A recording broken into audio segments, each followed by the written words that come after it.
Imaginen un campeonato de fútbol, que llega a su momento cumbre. La tabla de posiciones está que arde, cada partido es casi una final, ¿no? Y la pasión de la gente, de los aficionados, desbordándose.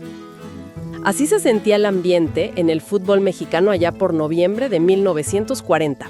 Estamos en la temporada 1940-41 y la lucha por el título, encarnizada. Es que es un momento fascinante, de verdad.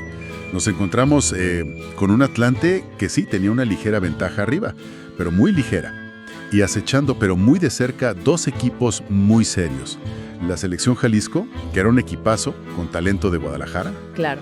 Y el Real Club España, un histórico, ¿no? Con ganas de volver a la cima. Así que noviembre fue el mes clave, donde las esperanzas de unos como que se afianzaban y las de otros pues empezaban a flaquear. Cada partido era un drama. Exacto. Y esa es justo nuestra idea hoy, meternos a fondo en ese noviembre, ir más allá de los resultados.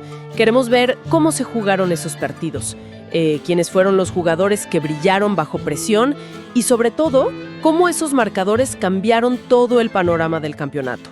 ¿Quién dio el paso adelante? ¿Y quién tropezó justo cuando parecía acercarse? ¿Suena bien? Muy bien, pues, vamos a ello. Empecemos por los primeros días de ese mes, que la tensión ya se cortaba con cuchillo, ¿no? Sí. El 3 de noviembre. Esa fecha fue clave.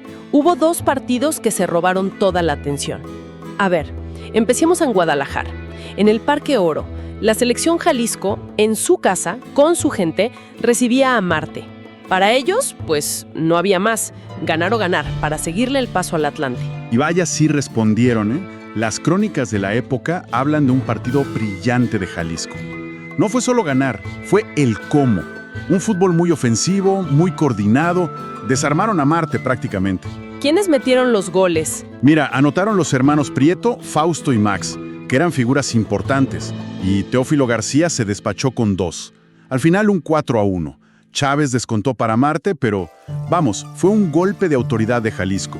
Mostraban que tenían fútbol para pelear el título. Mandaron un mensaje fuerte, sin duda. Pero, a ver, ese mismo día, el plato fuerte estaba en la capital, en el Parque Asturias. Partidazo. El líder, Atlante, contra uno de sus rivales más duros, el Real Club España. Un duelo con todo lo que implica, ¿no? Historia, rivalidad, puntos clave en juego. Totalmente. Para el España, este era el partido. La oportunidad de oro para alcanzar al Atlante y decir, aquí estamos. Salieron con todo, sí, intentando imponer su juego. Pero se toparon con un Atlante, según cuentan, muy serio, muy concentrado. No era solo talento, era disciplina. Y en medio de esa tensión, dicen que hubo una figura que destacó muchísimo. Isidro Lángara Bantolrá, que tuvo una actuación de esas para el recuerdo. ¿Qué hizo Bantolrá? Bantolrá era un extremo rapidísimo, muy hábil, con un desborde increíble. Y parece que ese día andaba, como dicen, inspirado. Su velocidad por la banda fue una pesadilla para la defensa de la España. Abría huecos, generaba peligro constante. Y no solo desequilibraba, también definía. Y el resultado lo dice todo, ¿no? 3-0. Exacto. Un 3-0 categórico. Reflejo de esa superioridad del Atlante en ese partido. Como el España, eso no solo son puntos, es confianza, es mandar un mensaje a todos. Se dice que ahí demostraron pasta de campeón. ¿Qué significa eso realmente? Pues mira, significaba varias cosas. Primero, que podían jugar bajo presión en los partidos grandes. Segundo, que tenían figuras como Bantolrá que aparecían justo cuando más se necesitaban. Y tercero, una solidez como equipo, ¿sabes? Controlaron el juego, anularon a un rival muy fuerte. Ese 3-0 no solo los afianzó arriba, fue un golpe psicológico muy duro para el España. Les dejó claro que en ese momento la diferencia era grande. Necesitaban mejorar mucho si querían pelear el título. Fue más que una derrota. Sí, se sintió como un golpe fuerte. La liga empezaba a notar ese dominio del Atlante. Pero bueno, la competencia seguía. Nos vamos a la siguiente semana, al 7 de noviembre. Más partidos, más drama. Necaxa, otro equipo con muchísima historia, jugaba contra Asturias. Ellos, los necaxistas, necesitaban sumar para no quedarse atrás. Pero fue una tarde difícil para Necaxa. Las crónicas sugieren que la presión les afectó. Hablan de nervios, de errores propios. A veces pasa eso en el fútbol, ¿no? Que el rival más difícil eres tú mismo. Y Asturias, sin hacer quizá un partidazo, aprovechó esos errores y se llevó la victoria. 1-0. ¡Uy, qué doloroso! Sí, doloroso para Necaxa porque no solo perdían puntos, sino que la sensación era que ellos mismos estaban quedando fuera por fallos en un momento clave. Muy frustrante, seguro. Imagínate, sentir que se te escapa por errores así. Y ese mismo día, el 7, el líder no paraba. Atlante de nuevo a la cancha, ahora contra el América. Otro clásico. Y Atlante siguió en lo suyo. Venían embalados después de ganarle a España y mantuvieron ese ritmo. Salieron decididos a no dar respiro. El resultado, 4-2 sobre el América. Otro triunfo. Sí, aunque América les hizo 2 goles, la sensación era que Atlante tenía el control, que tenía una pegada arriba muy difícil de parar. En ese punto de noviembre, de verdad parecía un equipo casi invencible, sumando y sumando victorias importantes. Parecía que ya nadie los alcanzaba, pero, como siempre dice el fútbol, siempre hay reacciones. Una semana después de esa derrota dura contra Atlante, el España sacó el orgullo. Jugaron contra Marte y respondieron con todo. Una goleada, 5-1. Exacto. Era importante para ellos dar esa muestra de carácter. Necesitaban un resultado así para levantar el ánimo, para decir, no estamos acabados. Y fíjate, en esa goleada, las crónicas destacan a un joven que empezaba a sonar mucho, José Luis Borbolla. Lo llamaban la nueva joya hispana. Ah, mira, qué interesante.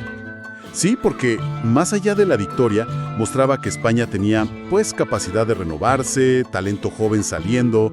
Borbolla era como una esperanza, ¿no? Una señal de que a pesar del mal momento contra Atlante, había con qué reconstruir. Una luz de esperanza para el España, entonces. Bueno, nos acercamos al final del mes. Jornadas del 21 y 24 de noviembre. Ya se veía venir que serían decisivas. De hecho, se hablaba de un noviembre emotivo. Oye, un apunte. El partido del jueves 21, Asturias contra América, se pospuso.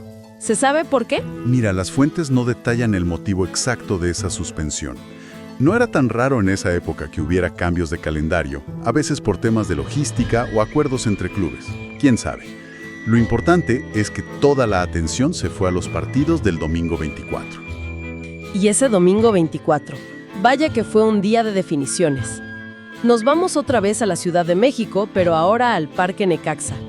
Los locales, Necaxa, recibían a la selección Jalisco. Este era el partido para Jalisco. Si ganaban, seguían vivos, presionando a Atlante. Si perdían, pues prácticamente adiós al sueño. Y la gente de Jalisco lo sabía. Totalmente.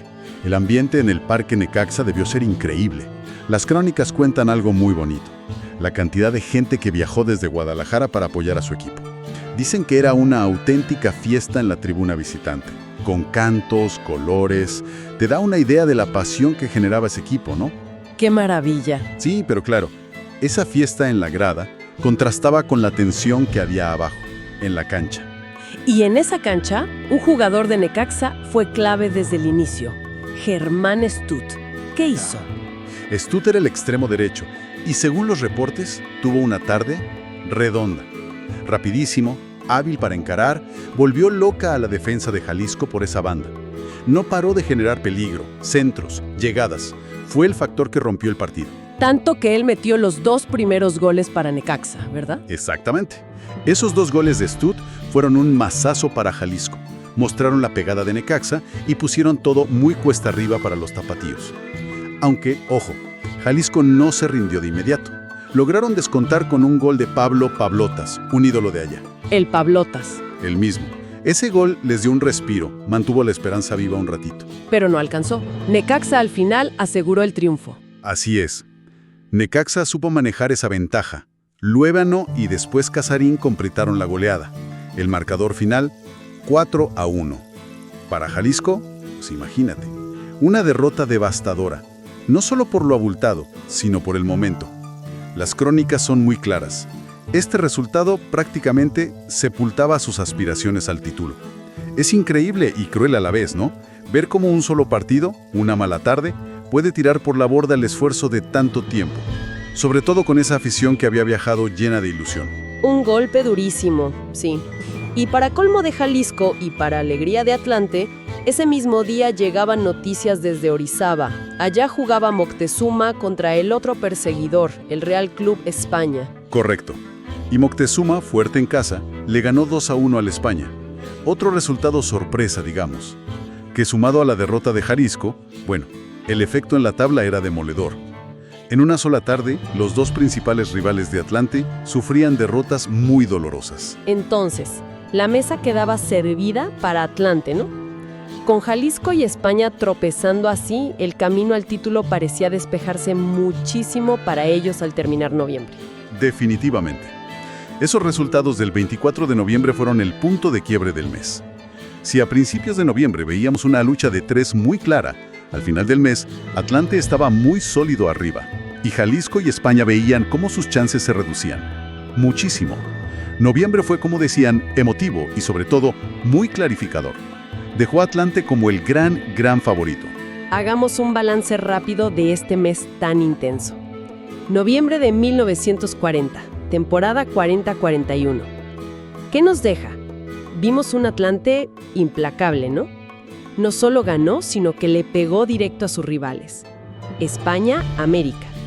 Mostró una solidez y figuras clave como Bantolrá apareciendo en momentos justos. Sí. Y por otro lado, vimos la caída de los que venían atrás.